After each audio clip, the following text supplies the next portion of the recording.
Here's everything that was just added to the Formula 1 game as a completely free update.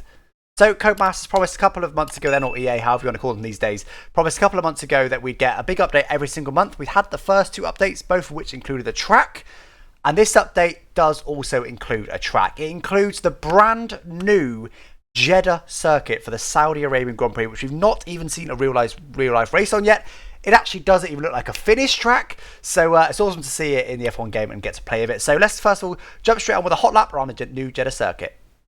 So here we go then, I'm going to take you on board 2 laps of the brand new Jeddah circuit. First of all, it's going to be a slow lap just to kind of talk you through what's going on and what I think about the circuit. And the second one is a bit of a hot lap just so you can see a fast lap. So coming from the final turn then, it's quite a long corner actually, but quite a nice one. Very, very narrow. Just DRS detection point just back there on the game. We'll see if that's the same in real life. Very, very narrow at this point of the circuit. Again, DRS activation point there. That certainly could move. Pit lane, actually, I don't know if it'll be like this because it's a bit odd. It's a kind of chicane pit lane, but you can sort of cut it there. And I think there will be some sort of chicane in the pit lane, but I'm not sure it'll be quite like that. But I'm going to be reopening DRS here. Run down the start-finish line. The track sort of opens out as you go down the track here. And the curbs are quite different. As you can see here, the curbs are really quite different on the circuit in that the curbs are technically inside the track limits, not outside. So you can see the line here that I'm right in the middle of isn't actually the track limits line. It's this line, which is unusual. That's very rare. I'm interested to see if that will be the same in real life. This first corner isn't very nice, if I'm being honest with you. It's a little bit too tight in the first part. This reminds me a lot of Hanoi, which of course was in last year's game, but we never actually got to race on. And again, here you can see another example of these curbs being on the inside of the track. That's very unique. I'll be really interested to see if they keep that up. Coming then towards the, probably the third turn technically.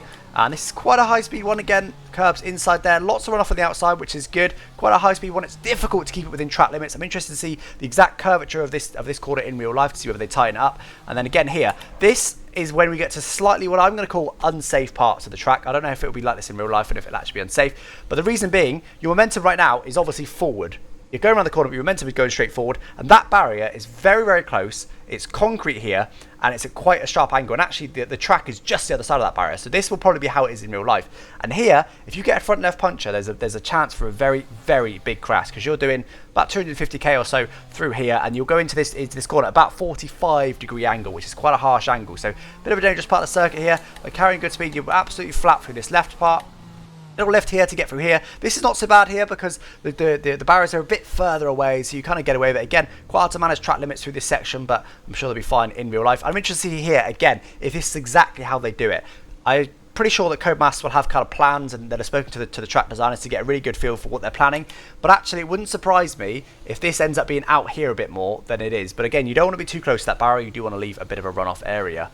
Coming here then through the right hand section, this again a bit of a lift here to get through here, actually down a shift here, and this again I'm interested to see if this is going to be the same because this is really quite a tight section and look how much that curves in there, and this is one of the curves that's actually outside the track limits, so I'm interested to see if they do vary it. Second DRS zone here, pretty short one actually, and coming into this corner, epic. I love this corner. It's genuinely easily my favourite corner on the circuit, possibly one of my most favourite corners on the game, and I'll tell you why. So you send it in, it's quite a high-speed corner, 4th gear, you try and hold it tight, but then you get on the power really early. About here, you want to be full throttle.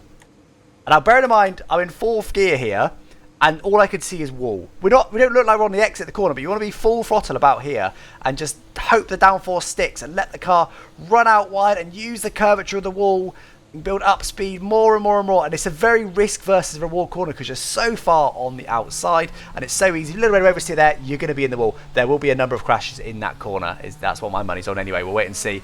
This section here, completely flat, really acceleration zone. Into the next corner quite quickly, down to 5th gear on the game. Again, another one of those weird curbs.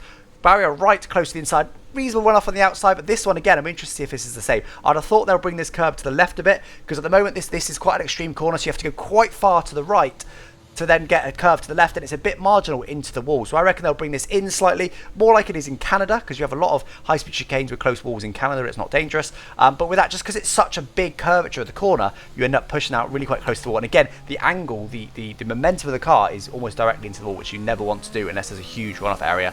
This area of the track, very, very scary. Completely flat out, but completely blind all the way through it. Terrifying. If someone has a crash up here, we could be in for a gargantuan one, so I really hope they've got some good safety procedures in this section. Down to 6th gear actually through here, and this you can carry a lot of speed again. This curb is technically on the inside of the circuit, so you can run a line just like that. This curve for some reason on the game is a bumpy one. I don't know why. It's the only bumpy curve on the whole circuit pretty much, so I'm sure it won't be the same in real life. Last DRS zone then. This will be really one of the first overtaking opportunities. If you can follow half decently closely for the previous corner, this will be one overtaking opportunity here.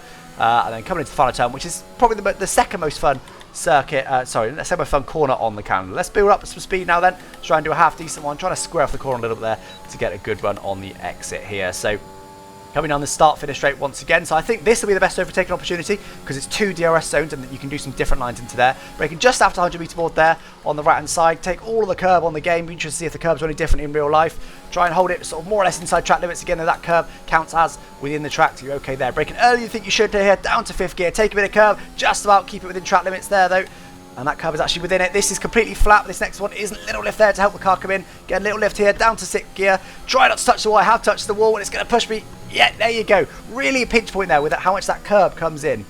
Up through the gears once again here, and this is my favourite turn on the circuit. Braking really late, get it down to 4th gear. Try and square it off, get on the power now. Try to get to full throttle, but can't quite do it. Look at that. Right round the outside, virtually touching the wall, right on the limit of grip. That is an awesome corner. Down 2 gears, down to 5th gear.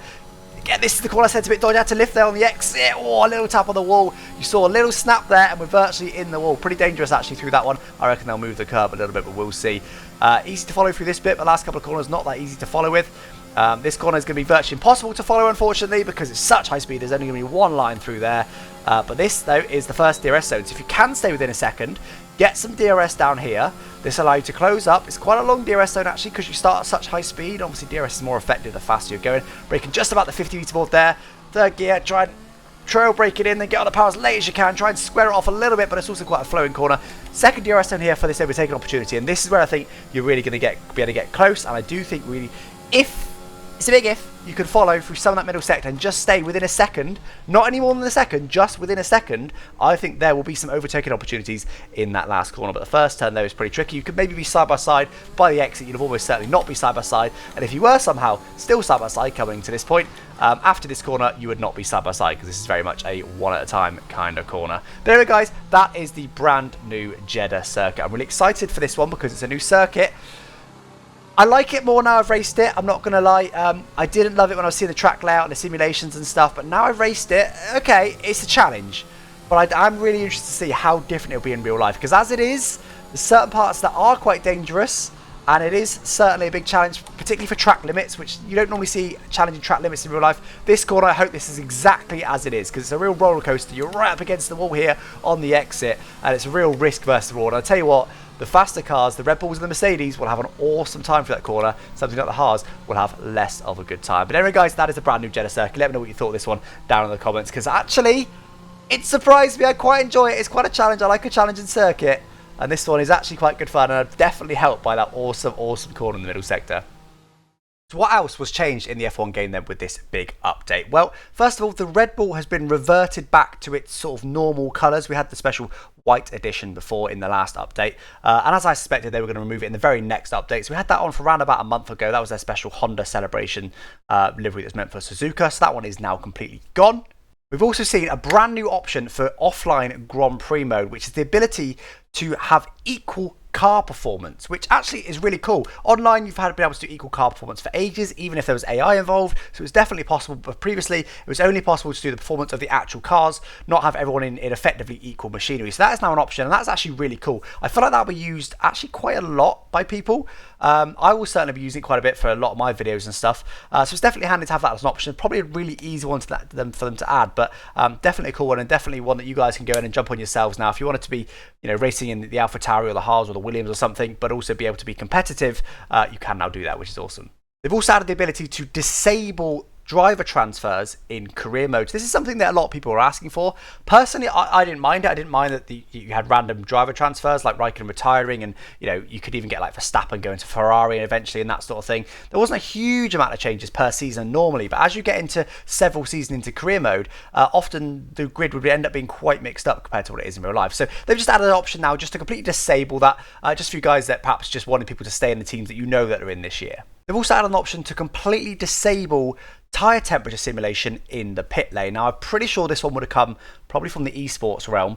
Someone like Mercedes in the longer pit lane, someone like Mercedes at the very start of the pit lane, they put on some fresh tyres, they come out of the pits, and then obviously they have to trundle down the pit lane all the way to the end before they can actually get going. And in that time, their tyres would get cold. So they've now had an option to the game to stop that happening. So basically, when you're in the pit lane, the tyre temperatures will just be completely locked so that it's fairer, basically. And again, I think this is more for esports. So whether you're at the front of the pits or the back of the pits, it doesn't make a difference. Your tyre temperatures will be exactly the same when you leave the pit lane. So it seems fairer. Obviously, this does apply to real life as well. But I don't know. I'm a bit surprised they've done this, to be honest, purely because tyre temperatures aren't that sensitive in the F1 game. Maybe this is a hint that in the future they will be more sensitive, but for now tyres aren't that sensitive, so I've not really noticed this. But obviously in the esports world, when every hundredth of a second matters, you can understand why they've added this. So bit of a surprise move for me, but again, I'm sure it's not a surprise for some of the top esports guys. Other than that, we've just got a series of smaller changes. So this is definitely a smaller patch we've had previously. I guess it makes sense as the game gets older and older, they fix more and more bugs, there's less and less to fix.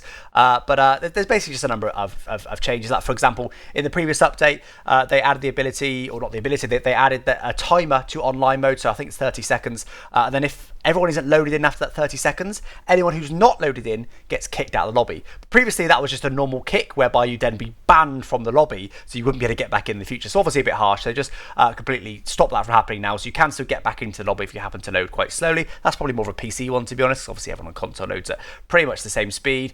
They made it so that the spectators now have the same synchronization for the session start times. We saw this in the esports broadcast, where the session would start earlier for the spectators for the broadcast than it would for in real life. So we saw the timers being synced. So again, a bit more of an esports one, that one. And there's lots of other sort of smaller fixes. R&D progress history screen now looks correct with increased number of available tracks. So obviously previously it was scaling quite slightly differently because there's now 3 new tracks. Adjusted issue where the users could go out into the world in photo mode. I'm not going to read all these out.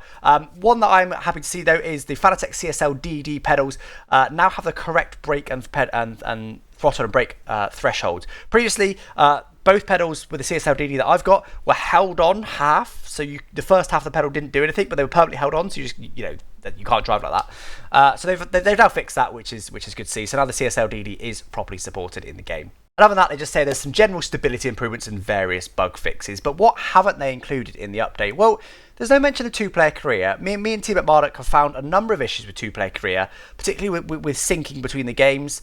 For example, if you change the AI level between practice and qualifying, for example, as you tune it to be the right speed for you, it'll often not update on whoever isn't the host. So if I'm the host, I update it to 108 from 106.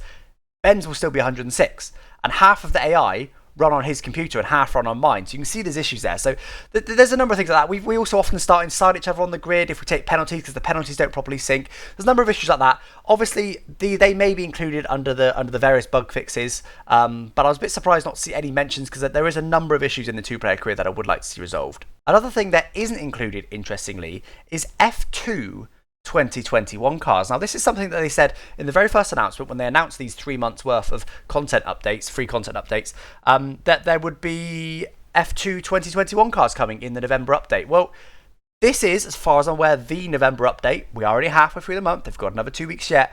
But at the moment, there's no sight of them. Now, honestly, we're getting towards December now. I honestly think they should drop the requirement to put in the F2 2021 cars. I suppose licensing is a bigger issue, but to be honest, I don't think anyone will be too upset if you've got last year's F2 cars, unless there's going to be a big regulation change in F2. Maybe that changes things, but does it really matter? I mean, I'm glad F2 go in there, don't get me wrong. I like being able to progress from F2 up to F1. I like being able to have more cars to race online and that kind of thing. And also, of course, with the story mode. But I just don't feel a need, if it's going to be 6 months after the game's released and into December and literally closer to the start of next season than it is this season. Just leave it with last year's cars. Just leave the F2 2020 cars are already in the game. Just leave it. That's it. Don't promise this year's F2 cars. If you're going to deprioritize them to the extent that they're out this late, to me, just don't bother. But anyway, they're not in this update. I would have expected them to be, but that doesn't mean they have still got another couple of weeks to get them out. They're currently not really saying anything. I asked for a line on it, and they just sort of said nothing to share at the moment. So honestly, I wouldn't surprise if that gets pushed back to December now. But as I said, in the future for me, I think they should just not promise the 2021 F2 2021 cars because I think the 2020 cars are fine. Especially bearing in mind, if you're doing a career mode, if you're doing an F1 2021 career mode, you would have started in F2 2020 and then moved on to F1 2021. That makes a lot of sense. You're not going to start in F2 2021 and then move to F1 2021. Doesn't make any sense. That's the same season. So anyway, that's enough ranting about the F2 cars. So there we go then, guys. That is the free November update for F1 2021. Of course, the biggest part of this update is the brand new Jeddah circuit. It's awesome to see them adding circuits into the game. Whether you love it or hate it, let me know down in the comments. But personally, I don't mind it. I don't think it's going to be very good in real life. And actually, I think it'd be quite different to how it is in the game in real life. But we'll have to wait and see on that one. But anyway, that rounds out the 3 big content updates they said they were coming. We'll have to see if F2 does eventually come. But let's see now what they do with updates from now on. Will this allow them to concentrate on more bugs and get some more bug fixes in, like I mentioned before, with lots of 2-player career ones? I'm not too sure. But anyway, guys, thanks for watching. I'll catch you next time. Bye-bye.